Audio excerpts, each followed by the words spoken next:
नमस्कार साथियों, आप सभी का स्वागत है। मैं डॉक्टर दिनेश कुमार पांडे।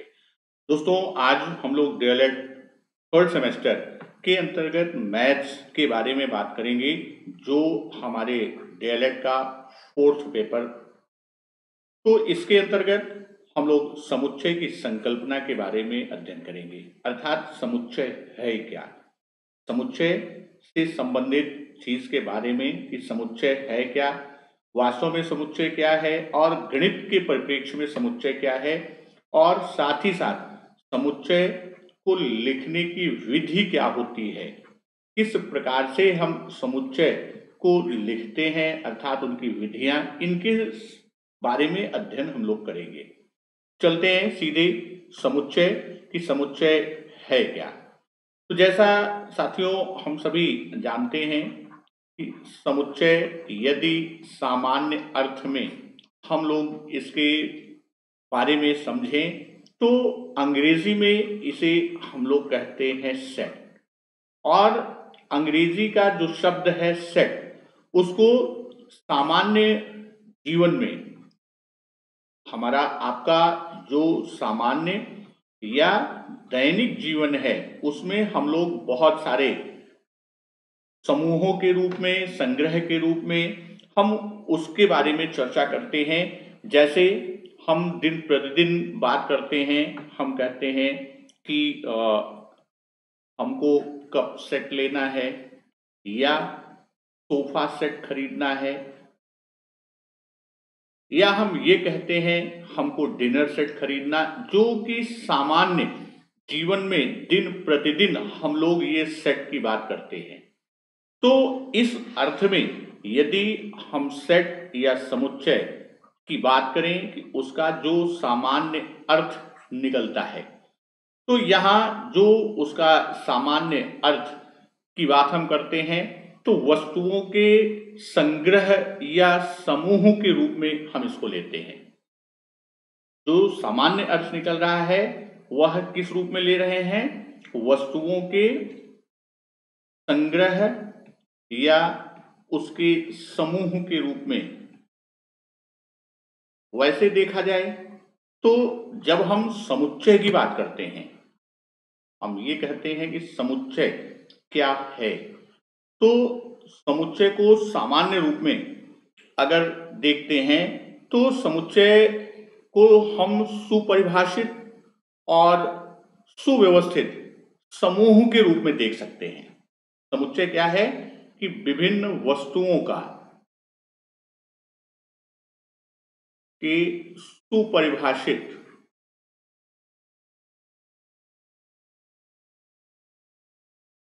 संग्रह या समूह के रूप में। तो यहां जब हम समुच्चय से संबंधित बात करते हैं तो इसमें और बहुत सारे शब्दों के समूह, जब समूह या संग्रह की हम बात करते हैं, किसकी हम बात कर रहे हैं, किसकी? समूह की या संग्रह की। तो समूह या संग्रह के रूप में हम जब देखते हैं तो यहां हम इस तरह से भी इसको ले सकते हैं। जैसे हम इसका उदाहरण दें कि प्राकृतिक संख्याओं का समूह, जो सामान्य से थोड़ा सा हट की बात हम उदाहरण ले रहे हैं, प्राकृतिक संख्याओं का समूह, ये समूह की बात हमने किया। उसी तरह हम विभिन्न रेखाखंड की बात करें, जो हमारे रेखाखंड हैं तो उनके बिंदुओं का समूह,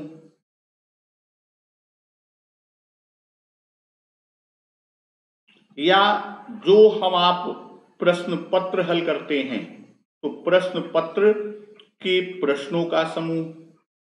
तो ये सारी चीजें अगर आप देखें तो यह एक समस्त चीजें क्या दिखा रही हैं कि यह एक सुपरिभाषित रूप में संग्रहित हैं या समूहित हैं। तो ये किस रूप में है? ये पहली चीज ये कि यह सुस्पष्ट है, एवं दूसरी चीज सुपरिभाषित है। जैसे अब इन चीजों को हम देखें प्राकृतिक संख्याओं का समूह की जब हम बात करेंगे तो हमारी प्राकृतिक संख्याएं हैं, उन संख्याओं का समूह। जैसे इसकी बात करें तो 1, 2, 3, 4, 5, इस तरह से यह इन संख्याओं के समूह की बात करता है। वहीं रेखाखंड के बिंदु, कोई एक रेखाखंड है तो उसके बिंदुओं का जो समूह बनता है वही क्या है, वह उस समूह की बात। और प्रश्न पत्र में जो भी हमारे प्रश्न हैं, जो भी हमारे प्रश्न हैं, एक से लेकर जितने भी हम प्रश्नों की बात, तो यह सुस्पष्ट और सुपरिभाषित है।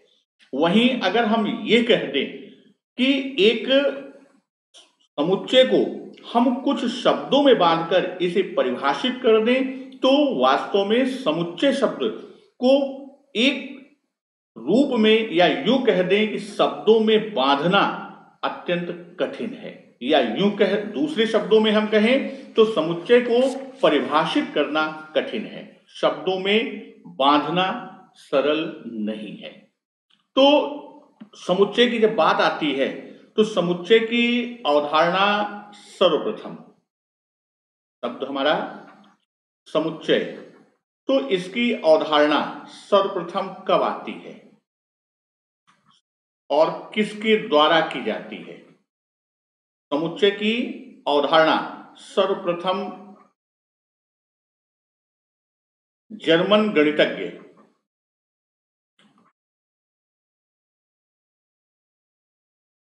कौन थे? जर्मन गणितज्ञ जॉर्ज कैंटर ने, जॉर्ज कैंटर ने 1870 में प्रयुक्त किया था या प्रयोग में लाया था। अब यहां पर जब हम समुच्चय की बात करते हैं, यह समुच्चय किस समुच्चय की बात करता है?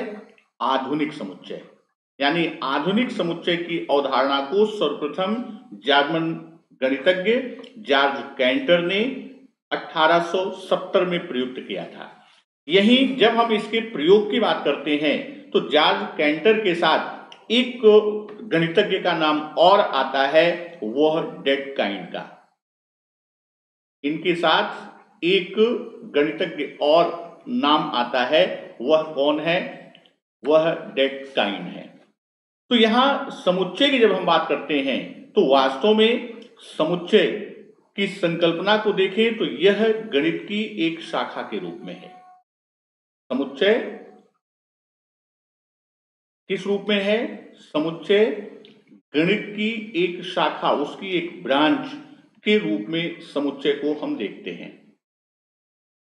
और समुच्चय का अध्ययन भी हम इसी रूप में करते हैं, यानी गणित की शाखा के रूप में ही हम इसका अध्ययन करते हैं। और अंग्रेजी के पर्याय में यदि हम देखें तो यह सेट की बात करें, एग्रीगेट की बात करें, डोमेन की बात करें, क्लास की बात करें। अगर हम समुच्चय के अंग्रेजी पर्याय की बात करें, सेट की बात करें, हम डोमेन या क्लास की बात करें, या हम टोटलिटी की बात करते हैं, हम टोटलिटी की बात होती है, तो यह इसके साथ साथ एग्रीगेट शब्द भी प्रयुक्त होता है। तो अंग्रेजी के पर्याय में विभिन्न शब्दावली को लिया जाता है, लेकिन गणित में जब हम बात करते हैं तो हम सेट शब्द को लेकर चलते हैं।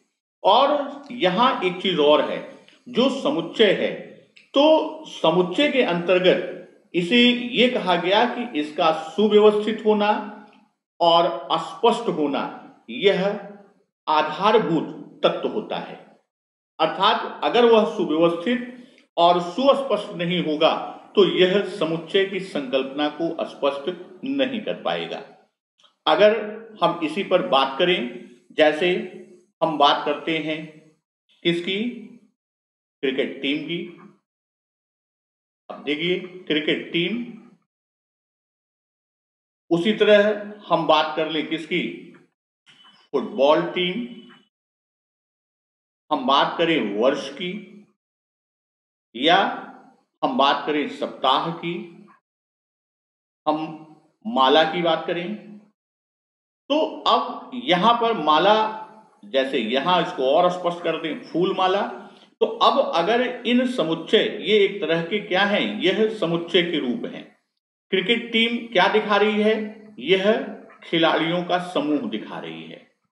क्रिकेट टीम क्या है, खिलाड़ियों का समूह है, ये बिल्कुल स्पष्ट कर रहा है। उसी तरह फुटबॉल टीम है, यह भी खिलाड़ियों का समूह है। वर्ष की जब हम बात करेंगे तो ये क्या होगा, यह महीनों का समूह है, अर्थात 12 माह का समूह जो है वो वर्ष के रूप में हम जानते हैं। सप्ताह, यह दिनों का समूह। उसी तरह फूलमाला की बात हम करेंगे तो फूलमाला क्या है, यह फूलों का समूह।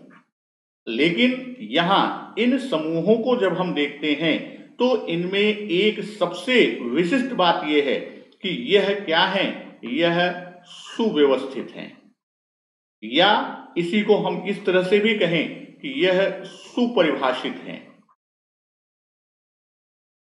और साथ ही साथ ये क्या है, यह बिल्कुल स्पष्ट है। तो यहां अब अगर ये कहा जाए कि संग्रह का बोध कराने हेतु हम किसका, समुच्चय का प्रयोग करते हैं, किंतु समूह या संग्रह समुच्चय नहीं होता।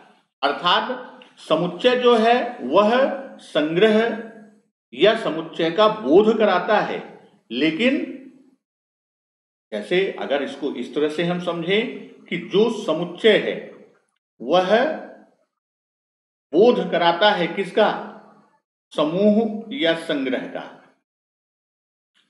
किंतु प्रत्येक समूह या संग्रह जो है, समूह या संग्रह जो है वह बोध नहीं कराता किसका, समुच्चय का। अर्थात प्रत्येक समूह या प्रत्येक समुच्चय संग्रह नहीं होता। तो अब अगर आप विभिन्न समूह की बात हम करते हैं, जैसे हम देखते हैं, हम 3 समूह की बात लेके चलते हैं। जैसे हम पहला समूह निर्धारित करते हैं जिसमें हम विभिन्न चित्रों को लेके चलते हैं। एक चित्र है, दूसरा इसमें हमारा बना हुआ है,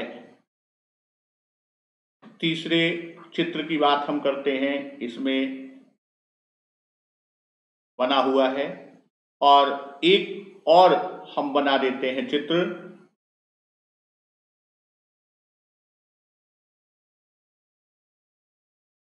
अर्थात यह मान लीजिए हम मानते हैं कि ये ए समूह है।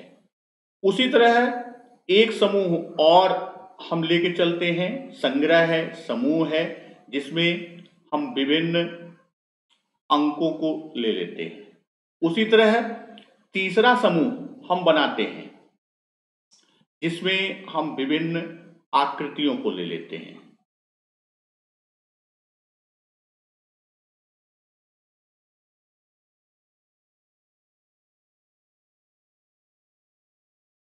ये हमारा बी है और यह सी है।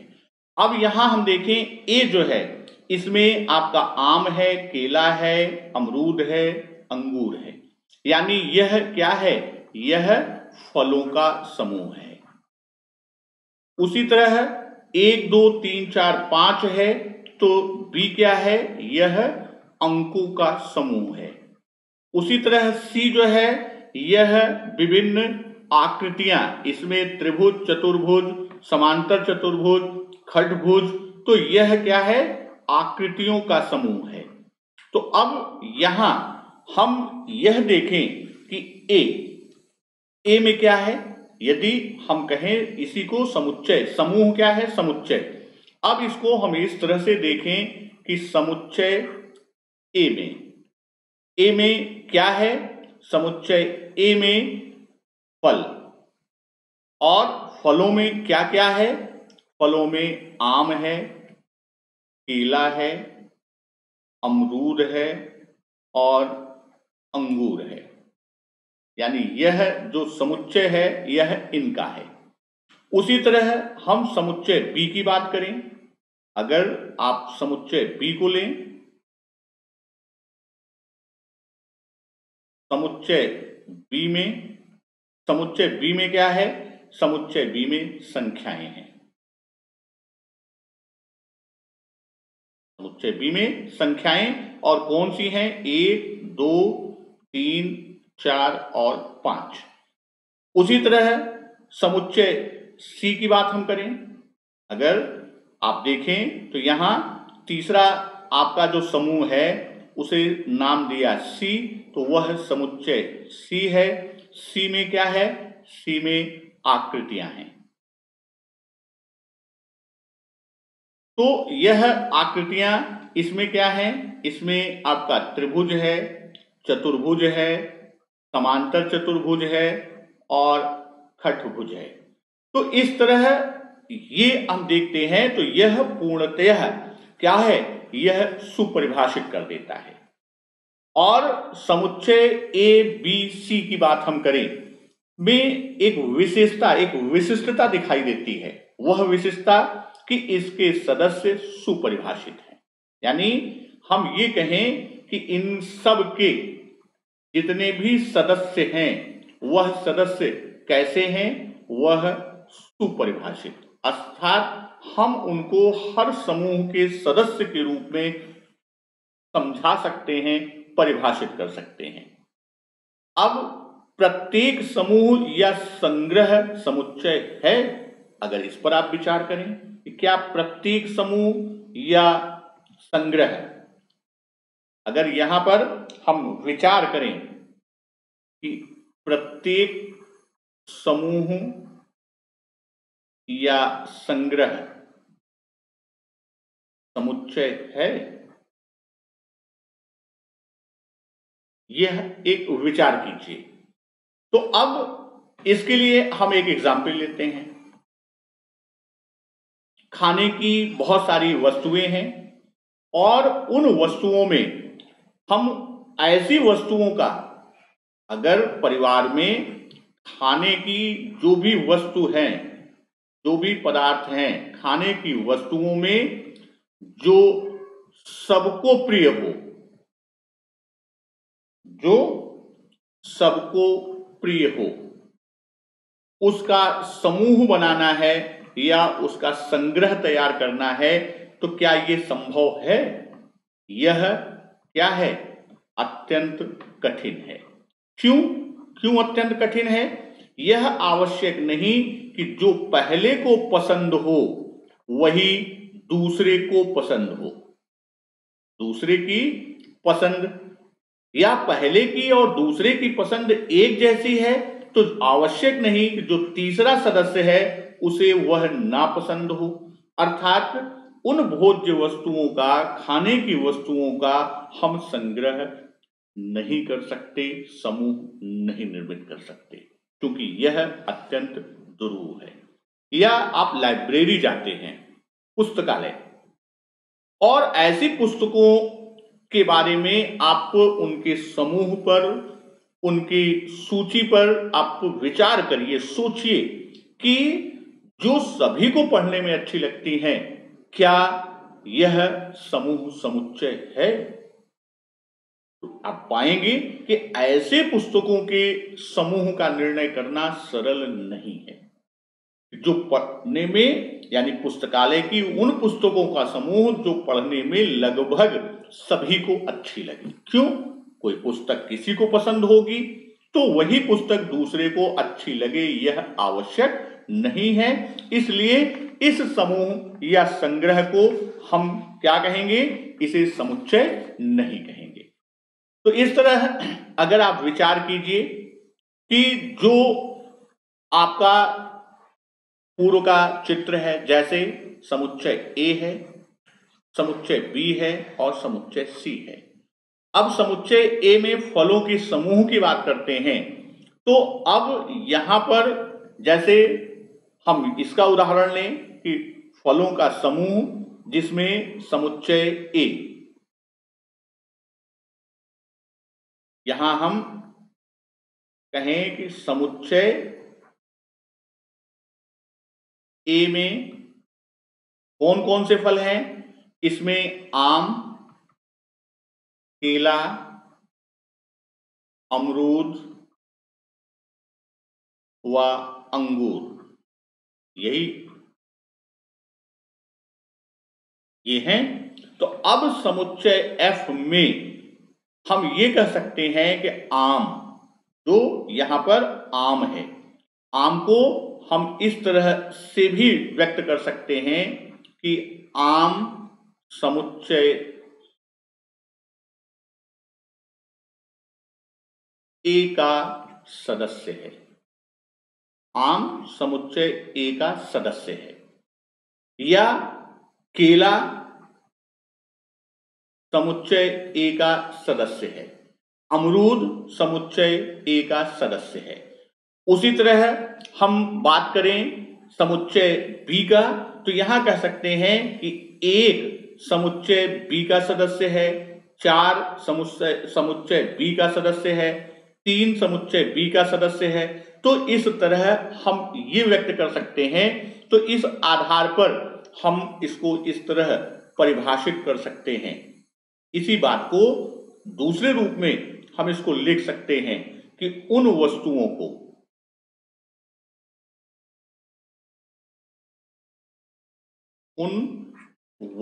को जिनसे समुच्चय बनता है, जिनसे समुच्चय बनता है, उन्हें समुच्चय के अवयव, उन्हें समुच्चय के अवयव या सदस्य कहते हैं।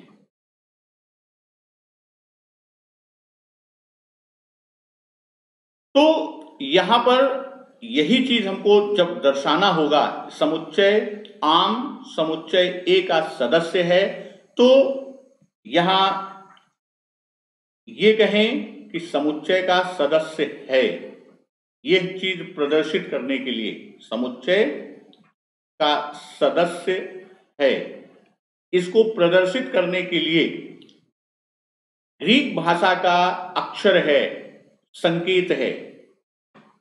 ग्रीक भाषा का संकेत जिसे हम लोग बिलोंग टू कहते हैं, उसे हम प्रदर्शित करते हैं इससे।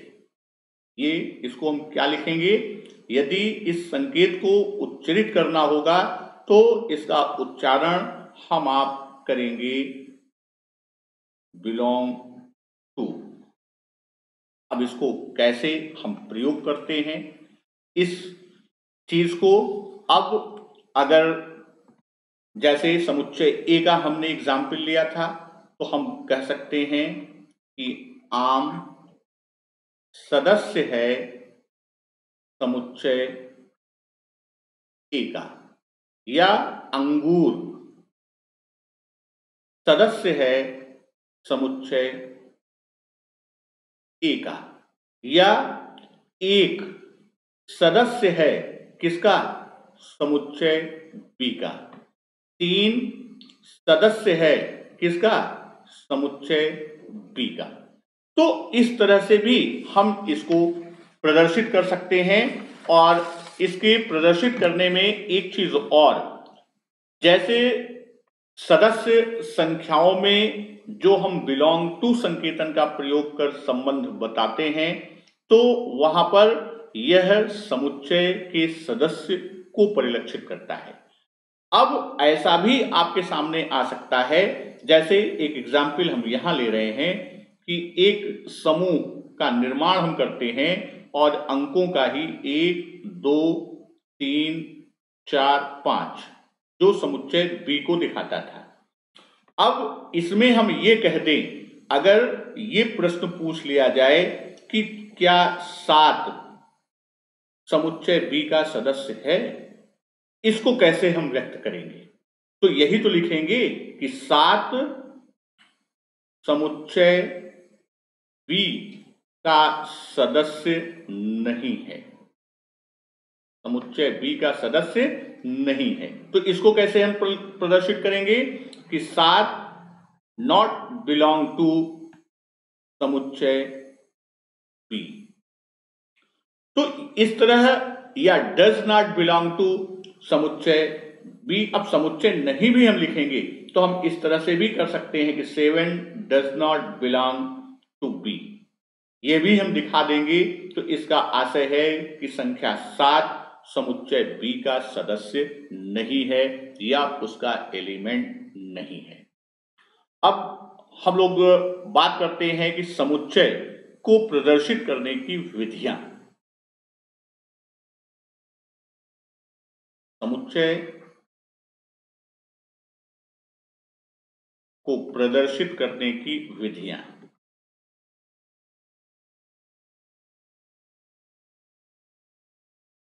तो समुच्चय को सामान्यतः 4 प्रकार की विधियों से प्रदर्शित किया जाता है, 4 विधियों से।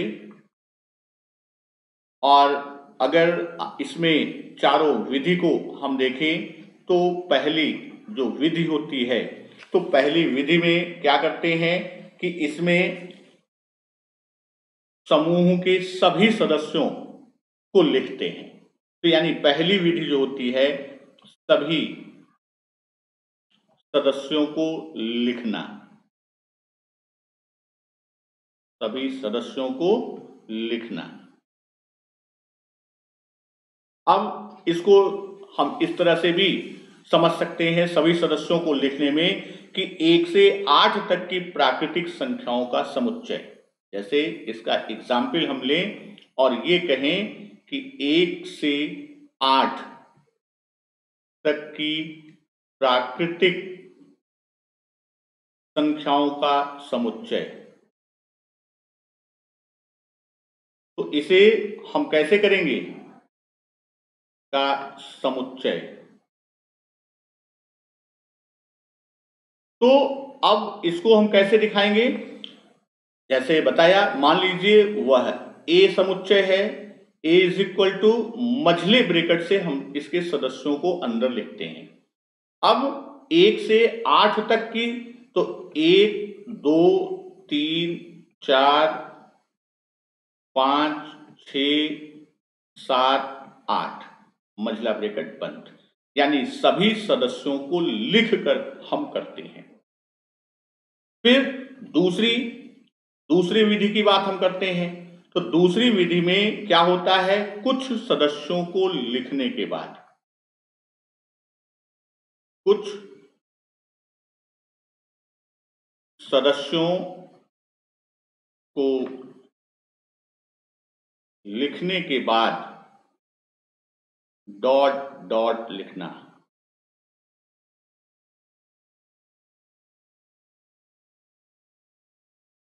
और इसका यदि एग्जाम्पल हम लेते हैं तो यहां हम ये कह दें कि सम संख्याओं का समुच्चय, या अंग्रेजी वर्णमाला या अल्फाबेट का अक्षरों यानी अल्फाबेट्स का या अक्षरों का, सम संख्याओं का, विषम संख्याओं का। तो यहां जैसे हमने पहले बोला कि सम संख्याओं का समुच्चय।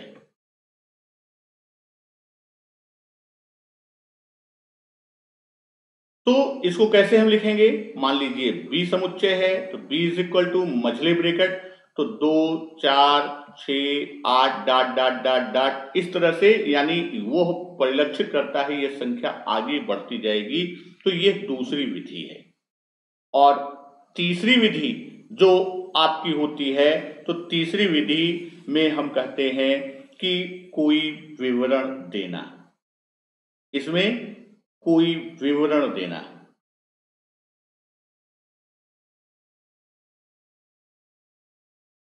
जैसे अब इसमें विवरण हमको देना है, और मान लीजिए समुच्चय सी है, तो इसमें हम सिर्फ यही लिखेंगे कि सभी सम संख्याएं, सभी सम संख्याएं, यानी जितनी सम संख्याएं हैं सब इस समुच्चय के अवयव हैं।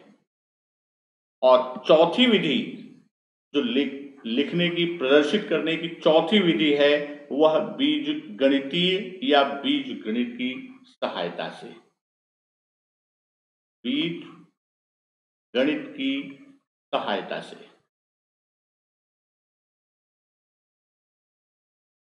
चौथी विधि, इसका यदि आप एग्जाम्पल उदाहरण लेते हैं तो इसमें हम अगर देखें तो यहां पर इसके उदाहरण में हमको बीज गणित के रूप में इसे दर्शाना होता है। जैसे आपने उदाहरण लिया कि 100 से छोटी सभी प्राकृतिक संख्याओं का समुच्चय। 100 से छोटी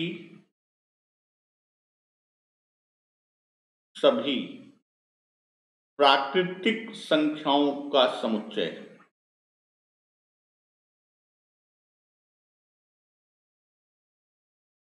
तो इसको बीज गणित की सहायता से हम कैसे प्रदर्शित करेंगे?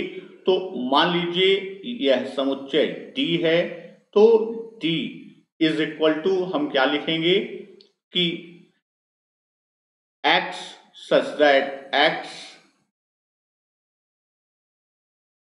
एक प्राकृतिक संख्या है, x एक प्राकृतिक संख्या है और x इज लेस देन 100। यानी x एक प्राकृतिक संख्या है किंतु वह 100 से कम है।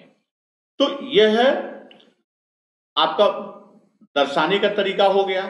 इसी को आप दूसरी तरीके से भी दर्शा सकते हैं कि यहां अगर हमने उदाहरण लिया कि D इज इक्वल टू, फिर ब्रैकेट में, मझले ब्रैकेट में हम लिखते हैं कि x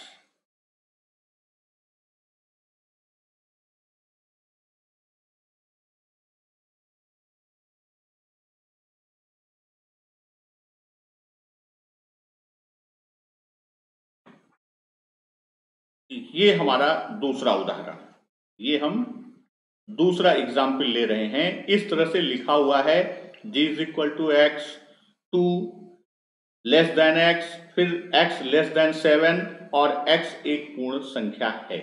ये हमारा समुच्चय। अब इसको हम कैसे बताते हैं, इसका अर्थ क्या है? इसका अर्थ है कि समुच्चय D के सदस्य वे सभी पूर्णांक हैं। समुच्चय D के सदस्य वे सभी पूर्णांक हैं जो 2 से अधिक और 7 से कम हैं।